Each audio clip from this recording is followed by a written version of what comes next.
Warning: this audiobook contains scenes that include child abuse and murder. Viewers' discretion is advised. Malcolm's view. It happened so fast I couldn't react. Mallory's chain shot into the air with me on it. I was dangling upside down in seconds before everything went black.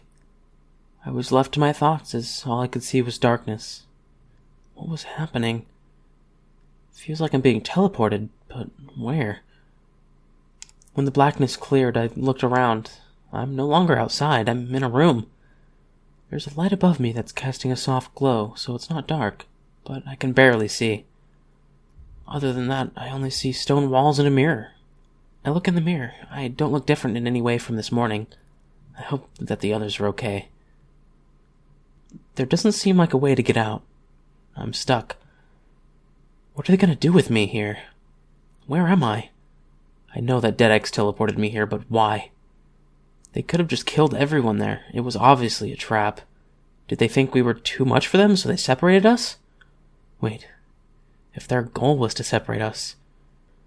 I hope John and Endorsa are okay. The only way to separate them with force is to make Jorsa pass out. As a defense mechanism, they then separate if they're injured. Most magic doesn't work on them either, so Emma's team couldn't have teleported Jorsa without separating them. And Kai? He was just frozen in the air. Why didn't they teleport him right away? What are they going to do with him? I don't know what to do. Why is there a mirror here anyway? So I can stare at myself? I just look into the mirror. Nothing happens, really. What am I going to do in a room by myself? Wouldn't it have been easier just to kill me there? Sometimes I question what DeadX does. Well, I always question them, but how they handle things can be childish. I turn away from the mirror. I mean, it's not the worst thing in the world to look at myself, but I'm getting bored. I lay on the floor, just looking at the ceiling, wondering what the hell to do with myself. I just lay there for what feels like forever, till my eardrums get blown up with the sound of gunshots. I fire up, looking around.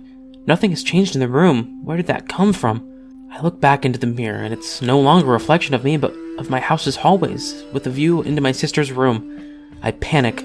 Not knowing what to do, I run straight into the mirror, crazed. This can't be happening.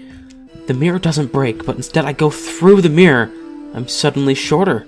I look down at myself and see my clothing has changed into something I wore on that day. The day when everyone died. I can hear the wailing of my sister from her room. I automatically go into there. I don't control what happens, it's all a memory of that day. Just acted out from memory. Mila, she was 4. She was just sitting by her bed, crying. At that time, I didn't think it was her who was gonna die. I thought it was Alex. The gunshot came from in here. Alex was on the ground, clenching his leg that was bleeding out. The poor kid was only 8 and already had been shot. We were sent in here to be safe, to hide from the fight outside, but someone realized my parents were hiding something in the house. DeadX didn't know my parents had kids until that day.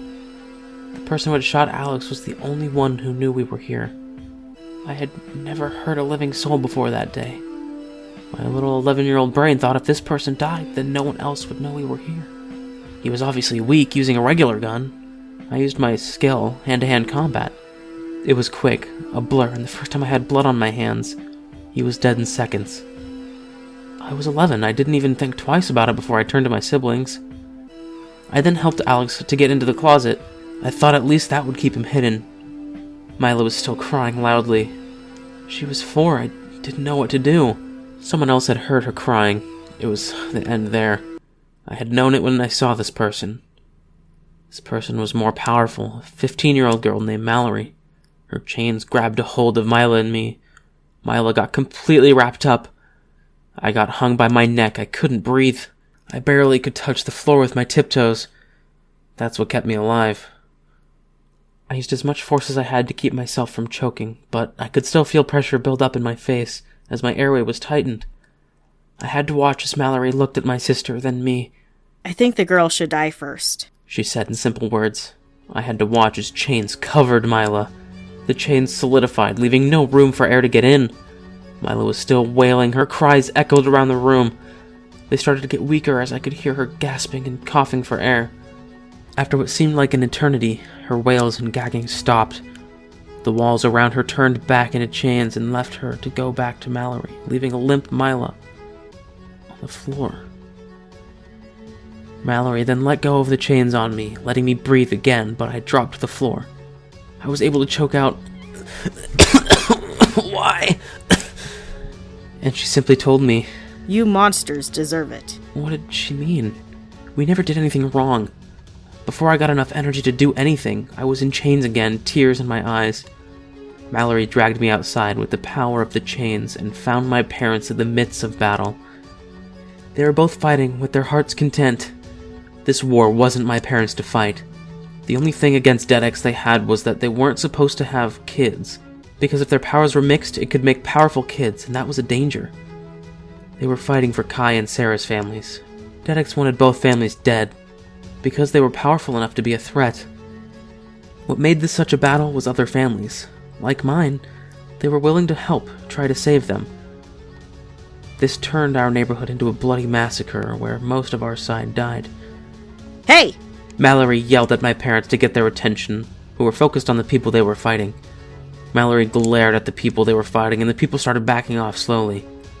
Mallory was then able to interfere by wrapping chains around my parents. Listen to me when I'm trying to get your attention. She tells them. From what I know, you're not supposed to have any kids. But look what I found. Mallory lifts me up using the chains, showing me off like a prize from a fair. My parents look at me with desperation and worry. Both them and I know my fate. Do you know what happens when you get things you're not supposed to have? They get taken away. I already killed your daughter. Now, how about taking a swing at your son? My mom is like Emma, known to be able to get into people's head, literally. I heard her ask me where Alex is. I thought in Mila's closet. She nodded smallly. I could see tears in her eyes. Mallory takes out her knife. It's what she uses for leader fighting, even though she doesn't have that position. She pointed it at my face. Any last words to your son? She doesn't give them a chance. The knife goes straight into my skull the moment after she said it. Blackness filled my vision, and the next thing I knew, I was looking up at a stranger. The memory restarts.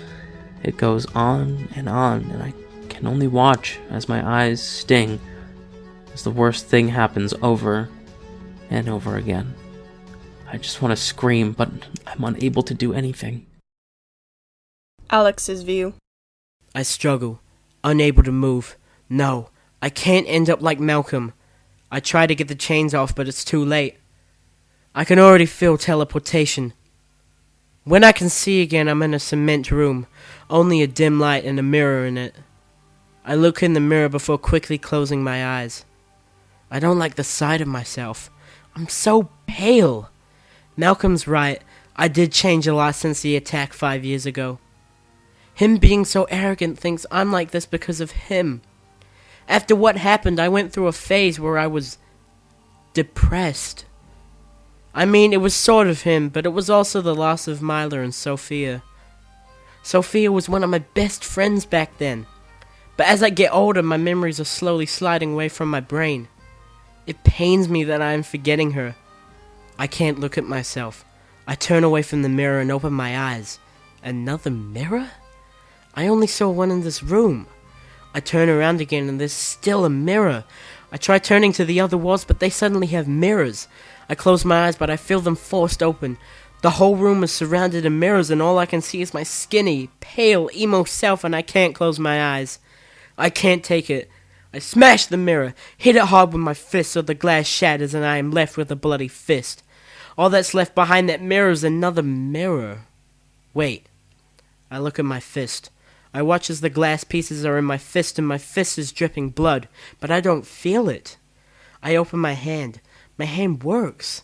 I try to pinch myself. No pain. Is this a dream? No, it can't be. It's an illusion. I start to focus on my real scenes. I can feel myself tied to something, probably a chair. I feel my closed eyelids. I start to seep into reality, and the room disappears as my eyes close. This time I open my real eyes and see what room I really am in. Zoe's view. I open my eyes to see the room I'm in. I'm standing in an empty room with a mirror. I look into the mirror and only see myself. What the heck? What is this? This room seems a bit like a dream state. Is this an... My thoughts get cut out by hands pulling me onto a hard wooden chair. In a split second, ropes are tied over me and a blindfold is shoved over me. I then feel the chair be picked up off the ground. The chair is uneven and keeps shifting, telling me someone or some people are carrying it. For once in my life, I don't know what to do. Everything is silent. All I hear are footsteps of the people that are carrying me. I don't know where we are going or how long I'm going to be like this. Who has me? I don't know. I need more information. How can I escape? Come on. I'm an academician. I'm better than this. I need to calm down. I need to think. Then I can be in control. What room was I in before this? It was a dream-like. Wait. I don't feel any pain. I'm pretty sure Emma got to me. Wait. This isn't real, is it? Ha! I got it! I start shifting, struggling, anything that could shake me out of this state. I start to focus on the pain in my arm. I know it's there. It just needs to appear. My arm starts to feel like it's on fire. For once, that's good. The vision starts to fade to black. I open my eyes to the real world, where I'm sideways on the floor and tied to a chair. Yes! Now I need to get out of these ropes. Mabel's view. Where am I? This type of room can't really exist. There's no way I could be transporting into it. There's no door or anything, just concrete and a mirror. How am I breathing? Unless there's something behind the mirror. I walk up to the mirror. I grab the sides and try to pull it off the wall, but it doesn't come off. I end up punching it and it shatters, but there's only more concrete behind it. I look at my bloody fist. I don't feel any pain at all. Who is creating this illusion? It's so fake. I try to focus on the real world. Instead, I am thrown back, being pulled by something. I can feel this physically. Did they just improve the illusion? How? The room around me changes, and I can see I'm in my stepdad's apartment. I haven't seen this place since I died. The thing pulling me back is an arm around my neck. I feel tears fill my eyes. They sting, like they've been falling for a while. From there, I can't control what I do as I seep into the wretched memory. It's like a movie, but 8-dimensional or something. I'm younger, about 6. I can feel strong pressure building up in my face. I wanted to stop. That itself hurts. Adding the arm that is a strong hold over my neck, this position is almost unbearable. Being choked isn't fun.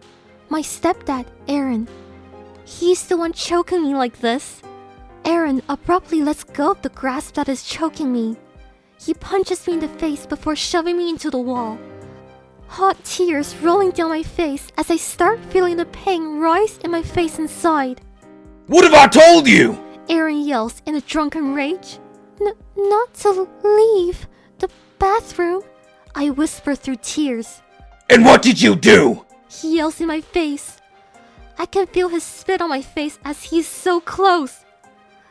Leave the bathroom, I stutter. My stepfather slaps me in the face again. And where were you gonna go? He yells at me. To get some water, I stutter out. Why? You have perfectly fine water in the bathroom. He yells. Last time I drank that stuff I threw up, I mutter. What was that? Nothing. That's what I thought. Now back in the bathroom. Don't turn your back to him, I yell in my head. It's no use. I can't change the past. I turn and Aaron hits me in the back of my head. He starts mercilessly beating me as I scream bloody murder and tears hot and wet watering down my face. I can't watch this. This is a nightmare. I need to wake up to reality. I need to focus. My real eyes are close. I can feel it. Slowly, the horrible house fades away, and I'm surrounded in blackness. I open my eyes. Reality! Finally! But it's worse than the nightmare, because I can't predict what horror will happen next. I don't care about what else is in my room with me. The only thing that catches my eye is Aaron. This can't be happening. Why is he here? He can't be here. Tears are already swelling up in my eyes. John's view. A room. I'm in a room with just a mirror? What's going on? I feel my stomach drop as I realize what happened. If I don't have the injury... No! Endorsa! Where is she? I need to find her. Panic starts to set in. Where am I? Is she going to die from blood loss? It was only one hit, but it was deep. Into a vein. She will die soon if nothing is done. I glance in the mirror. I see Endorsa behind me. I turn around, but she's no longer there. Then I hear a voice behind me. Why didn't you take it? I turn quickly. Endorsa is there. Blood is coming out from her mouth and her eyes. Why didn't you take it? She repeats. It's your fault. I'm dead. You could have saved me, but you failed. This is all your fault. No, you're not dead. You got stabbed in the arm. You took the blow. I didn't want this to happen. But you could have took the blow if you had a strong enough will. Do you not care about me enough? No, I do. I love you. You're my sister. I would die for you. You can't be dead. But I am. And it's all your fault. No. You can't. I scream in a crying frenzy. This can't be happening. Endorsa can't be dead. No, I should have taken it. I'm sorry. No. Endorsa's view. No pain. I feel nothing. I took the blow though. John isn't that smart to set the wires up at the start. So if a surprise attack happens, he gets the blows. But I am. I pinch myself. No pain. This isn't real, is it? Well, at least I don't feel the pain. Wait. I also don't want to bleed out. I have to focus. I close my eyes and sit on the floor of the concrete room I'm in. I focus and start to feel the pain in my arm. I focus on that. The pain gets stronger and I open my eyes. The pain in my arm spikes and I yelp out. Where am I? I look around. I'm tied up in a chair with a rope, tightly. This is not helping my arm at all. I'm in a regular room.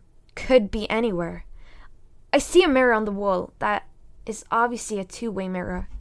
I use my magic to burn off my ropes. They disintegrate easily. I stand up from the chair and stumble. I look at my arm that's still bleeding heavily. I have no idea how long I have been like this. But I probably have a lot of blood loss. I can't do anything about that here. I need to find everyone else and get out of here.